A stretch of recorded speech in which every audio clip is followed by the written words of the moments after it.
The Battle of Auramock Bay was a series of air-sea battles between Imperial Japan and the United States in the Camotes Sea in the Philippines from 11 November to 21 December 1944, part of the Battle of Leyte in the Pacific campaign of World War II. The battles resulted from Japanese operations to reinforce and resupply their forces on Leyte, and U.S. attempts to interdict them. Chapter 1, Background. After gaining naval control over the western Pacific in mid-1944, the Allies attacked the Philippines in October, landing troops at Leyte Gulf on the east side of Leyte on the 20th of October 1944.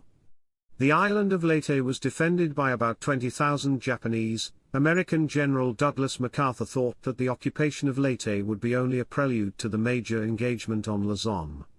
For the Japanese, maintaining control of the Philippines was essential because their loss would enable the Allies to sever their oil supply lines from Borneo and Sumatra. The Imperial Japanese Navy responded to this attack with a combined fleet attack that led to the Battle of Leyte Gulf from 23 to 26 October.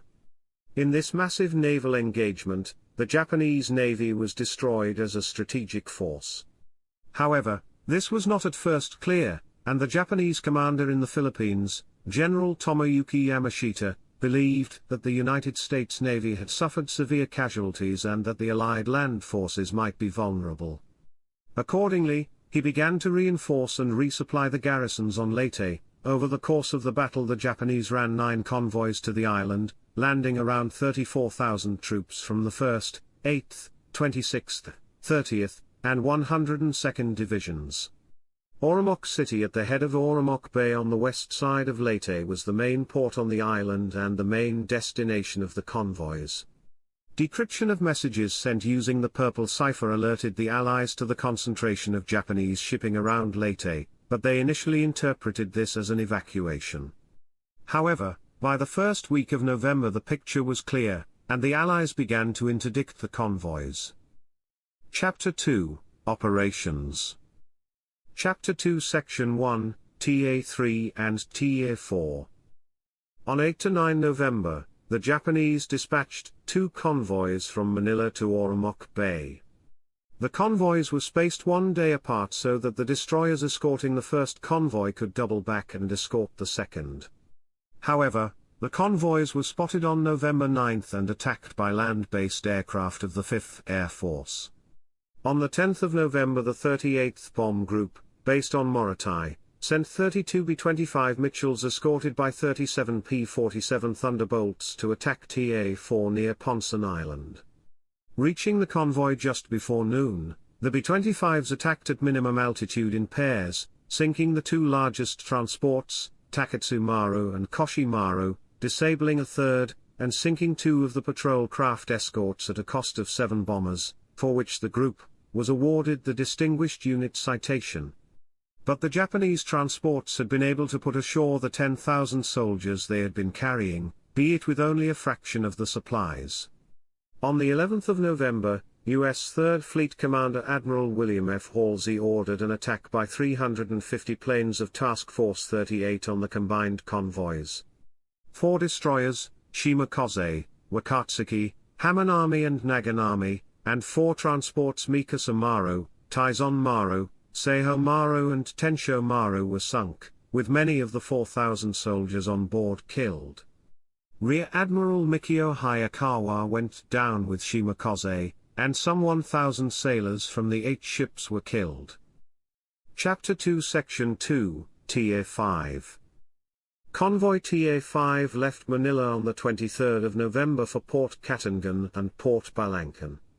Of the 6 transports, 5 were sunk by air attack.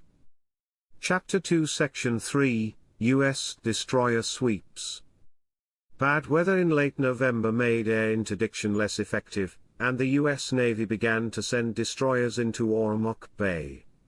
Kanigao Channel was swept for mines by the Minesweepers Pursuit and Revenge, and the 4 destroyers of Destroyer Squadron 22 under the command of Captain Robert Smith entered the bay on the 27th of November, where they shelled the docks at Auramock City, 176 to 177. An Allied patrol plane radioed a message to the division noting that a surfaced Japanese submarine was south of Pasaijan Island and heading for Auramock Bay. The division headed south to intercept, and, at 1:27 on the 28th of November, Waller's radar picked up the target just off the northeast coast of Ponson Island. 177 Waller disabled I-46 with her first shots and, unable to submerge, she could only return fire with her deck guns until she sank at 1:45. Chapter 2 Section 4, TA-6. Two transports, Shinshu Maru and Shinetsu Maru, escorted by 3 patrol vessels, sub-chasers numbers 45 and 53 and patrol boat number 105, left Manila on the 27th of November. They were attacked by American PT boats in Auramock Bay on the night of the 28th of November and by air attack as the survivors left the area. All 5 ships were sunk, but not before they were able to unload most of their badly needed supplies to the troops on Leyte. Another U.S. destroyer sweep on the night of 29 to 30 November in search of a reported convoy resulted only in the destruction of a few barges. Chapter 2 Section 5, TA-7. A convoy of 3 transports departed Manila on the 1st of December, escorted by destroyers Take and Kua under the command of Lieutenant Commander Masamichi Yamashita. 2 groups of transport submarines also took part in the operation. The convoy was docked at Auramock City when it was engaged at 0:09 on the 3rd of December by 3 ships of U.S. Destroyer Division 120 under the command of Commander John C. Zam. 179. The U.S. ships sank the transports as they were unloading but came under heavy attack from Yokosuka P-1Y Francis bombers, shore batteries, submarines that were known to be in the harbor, and the Japanese destroyers. Kua was sunk and Commander Yamashita was killed. Take attacked Cooper with torpedoes and escaped, though with some damage. Cooper sank at about 0:15 with the loss of 191 lives. At 0:33, the 2 surviving U.S. destroyers were ordered to leave the bay, and the victorious Japanese successfully resupplied Auramock Bay once more. This phase of the Battle of Auramock Bay has gone down in history as the only naval engagement during the war in which the enemy brought to bear every type of weapon, naval gunnery, naval torpedoes, air attack, submarine attack, shore gunnery, and mines. Chapter 2 Section 6, Auramock Bay U.S. Troop Landings. On the 7th of December, the 77th Infantry Division, commanded by Major General Andrew D. Bruce, made an amphibious landing at Albuera, 3.5 miles south of Auramock City. The 77th Division's 305th, 306th, and 307th Infantry Regiments came ashore unopposed, but naval shipping was subjected to kamikaze attacks, resulting in the loss of destroyers Ward and Mahan. Chapter 2 Section 7, TA-8. This convoy carried 4,000 troops destined for Auramock Bay, but which were unloaded at San Isidro, 30 miles north of Auramock, after receiving news of the U.S. troop landings near Auramock. All 5 transports, Okagison Maru, Hakoba Maru, Shinsei Maru No. 5, Nichio Maru and T-7 were sunk on the 7th of December by air attack, and the escorting destroyers Yumi and Sugi were damaged.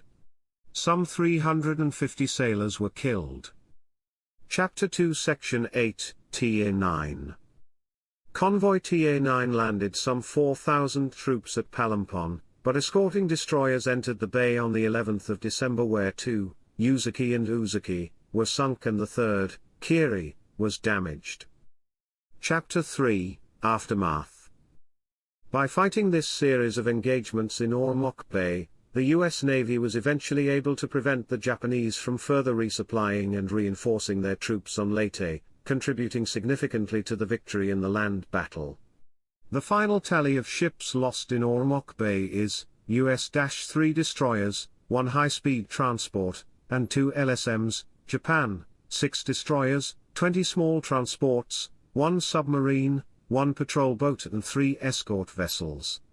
Historian Erwin J. Capes argued that naval historians have unjustly neglected the importance of these engagements, writing, "In the end, It was the rather amorphous Battle of Auramock Bay that finally brought Leyte, and the entire Gulf area under firm Allied control.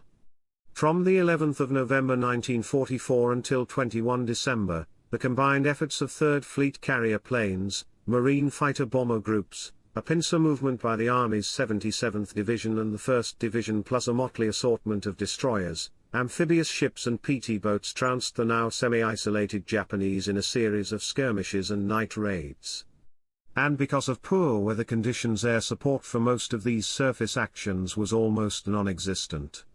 Fires on the Plain is a renowned book by the Japanese writer Uka Shohei which describes the final conditions of the Japanese army on the island of Leyte and the desperate flight of some its isolated soldiers after their units have been defeated by U.S. armed forces, as they try to reach Palampon on Leyte's west coast in the hope of re-embarking on Japanese vessels.